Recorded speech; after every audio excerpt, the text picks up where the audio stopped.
Radhe Radhe. Hello everyone, let's begin with a new episode. कहानी अब तक में रणवीर ने झटके से माही को अपने सामने पलट माही कुछ बोलने ही वाली थी। उससे पहले ही रणवीर ने माही के भीगे हुए बालों में अपनी पकड़ कस ली और उसके होठों पर अपने होठ रख उसकी बात को कहने से उसे रोक दिया। जिस तरह से माही की आंखें एकदम से बड़ी हो गई, वह कुछ समझ पाती उससे पहले ही रणवीर ने माही की कमर पर हाथ रखा और पीछे की तरफ धकेल कर वापस पानी में ही गिरा दिया। इस वक्त रणवीर और माही दोनों ही पानी के नीचे थे। माही की तो हालत ही खराब हो गई थी क्योंकि रणवीर ने उसके मुंह को ब्लॉक किया हुआ था और वह सांस भी नहीं ले पा रही थी। पर रणवीर को जैसे कोई फर्क ही नहीं पड़ रहा था। वह पानी के अंदर ही माही को किस कर रहा था। इस वक्त ऐसा लग रहा था जैसे रणवीर ने कसम खा रखी थी माही को परेशान करने की, और उसने ऐसे माही को परेशान करने के लिए ही किया था।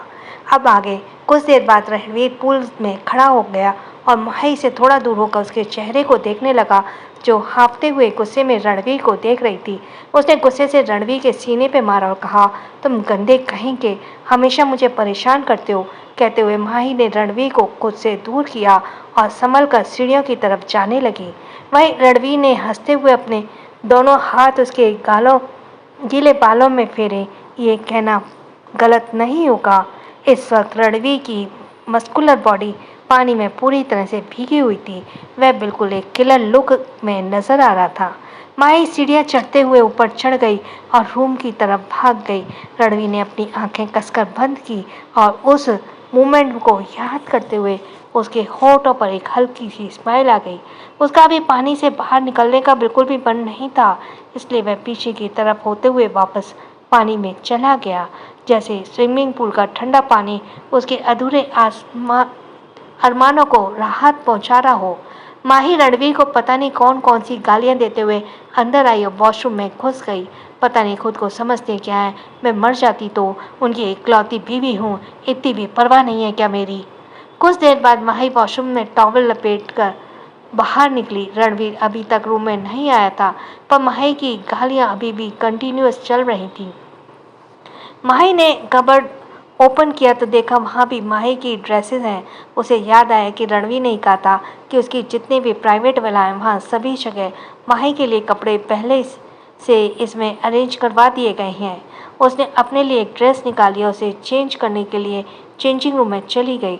जब वह चेंज करके बाहर आई तब तक वॉशरूम का डोर दोबारा बंद हो चुका था। वह समझ गई कि रणवीर वॉशरूम में होगा। वह ड्रेसिंग के सामने खड़े होते हुए अपने बालों को ड्राई करने लगी। अब कुछ भी हो जाए, मैं इन्हें सबक सिखा करूँगी। समझते क्या है मुझे, जब मुझे परेशान करते रहते हैं। अब मैं करूँगी उन्हें परेशान, वह भी अच्छी तरह से।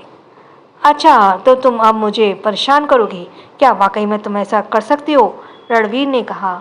माही ने नज़र उठाकर मिरर में देखा तो रणवीर उसके पीछे ही खड़ा था। रणवीर ने उस वक्त एक टॉवल पहनी कमर पर लपेटा हुआ था और वह अपनी एक आईब्रो चढ़ाकर हाथ बांधे माही को ही देख रहा था। माही ने ड्राई को नीचे देखा और पलटकर रणवीर की तरफ देखा हुए कहा, हाँ करूँगी, मुझे कभी कमज़ोर मत समझना, कहकर माही दरवाजे के रूम से बाहर निकल गई। रणवीर ने उसे जाते हुए देखा, अपना सिर हिलाते हुए कहा, लगता है मेरी बीवी ज़्यादा ही भड़की हुई है। कुछ देर बाद रणवीर और माही दोनों ही गाड़ी में बैठे हुए थे। रणवीर सामने की तरफ देखते हुए गाड़ी ड्राइव कर रहा था, वहीं माही मुंह फुलाए हुए विंडो से बाहर देख रही थी। वह लोग रजावत पैलेस पहुंच चुके। माही ने पूरे रास्ते रणवीर से कोई बात नहीं की। हाँ, रणवीर ने 2 बार जरूर माही से बात करने की कोशिश की, पर माही ने उसकी किसी भी बात का जवाब ही नहीं दिया। इससे पहले ही रणवीर गाड़ी से बाहर आता, माही ने बिना उसकी तरफ देखे अपनी साइड का डोर ओपन किया और बाहर भाग गई। रणवीर माही से कुछ कहना ही वाला था, पर कहते कहते रुक गया। वह माही भागते हुए हॉल में आई। हॉल में ही दादी सुगंधा से कोई बात कर रही थी। दादी और सुगंधा को देखकर माही का चेहरा और रोंदू सा हो गया और रुआनी आवाज में बोली, दादी। माही की आवाज़ सुनकर दादी और सुगंधा दोनों ने एक साथ माही की तरफ देखा तो माही जल्दी से भागते हुए इन दोनों के बीच में बैठ गई और रोते हुए बोली, दादी आपको पता आज उन्होंने क्या किया मेरे साथ। दादी और सुगंधा दोनों ने दूसरे की तरफ देखा और एक साथ कहा, अब क्या हुआ माही? अब क्या कर दिया रणवीर ने? तो माही ने रोते हुए कहा, दादी बस क्या नहीं, दादी बता नहीं सकती, पर मैं अब इनके साथ नहीं रहूँगी, चाहे कुछ भी हो जाए। मैं इनसे बहुत गुस्सा हूँ, बहुत ही ज़्यादा। वहीं रणवीर जो अभी अंदर आ रहा था, माही फिर से रोते हुए देखकर वह समझ गया कि उसकी बीवी ने फिर से उसके खिलाफ माहौल तैयार कर रखा है। वो मन ही मन बोला, ये लड़की भी ना, इसे तो इस स्विमिंग पूल में डुबो ही देना चाहिए था, बाहर ही क्यों निकाला इसे। वही माही रोते हुए रणवीर की बुराइयां किए जा रही थी। रणवीर उन सबको इग्नोर करते हुए अपने रूम की तरफ जा ही रहा था, तभी दादी ने उसे रोकते हुए पूछा, रणवीर रुको, तुमने फिर से क्या किया इसके साथ, क्यों रुलाते हो बच्ची को। रणवीर ने अपनी आई रोल करते हुए कहा, किसी दिन इस बच्ची को उठाकर जंगल में छुड़ाऊंगा, जब देखो कोई ना कोई ड्रामा क्रिएट करती रहती है। उसने पलटकर दादी की तरफ देखा और फेक स्माइल के साथ बोला, मैंने कुछ भी नहीं किया है आपकी बच्ची के साथ, जो ये इतना नाटक कर रही है। माही कुछ पल के लिए चुप हो गई और रणवीर को देखकर फिर धाड़े मारते हुए रोते हुए बोली, देखो देखो दादी देखो, एक तो मुझे इतना परेशान किया, मुझ पर इतना गुस्सा किया, मुझे इतना सारा डांटा भी है, और कह रहे हैं कि मेरे साथ कुछ नहीं किया। इन्हें इतना सा भी पछतावा नहीं है अपने किए का। रणवीर जाकर वहीं माही के सामने सोफे पर पैर पर पैर चढ़ाकर बैठ गया और अपने दोनों हाथ आपस में बांधते हुए तिरछी स्माइल के साथ बोला, अच्छा ठीक है, अच्छा ये बताओ मैंने क्या किया तुम्हारे साथ। माही ने कुछ कहने के लिए मुंह खोला तो तभी उसे याद आया कि रणवीर ने जो उसके साथ किया वह तो माही दादी और चाची को बता ही नहीं सकती। तो सुगंधा ने पूछा, बोलो ना माही, क्या किया इसने। माही ने बात बदलते हुए कहा, वह सब छोड़िए दादी, दादाजी यहाँ पर नहीं है ना। तो दादी ने कहा, हाँ वह अभिलाष के साथ 2 दिन के लिए बाहर गए हुए हैं। तो माही ने कहा, दादी ये 2 दिन मैं आपके साथ ही रहूँगी, मुझे नहीं रहना, मैं नहीं रहने वाली इनके साथ एक ही रूम में। तो दादी ने कहा, पर बेटा मेरे रूम में।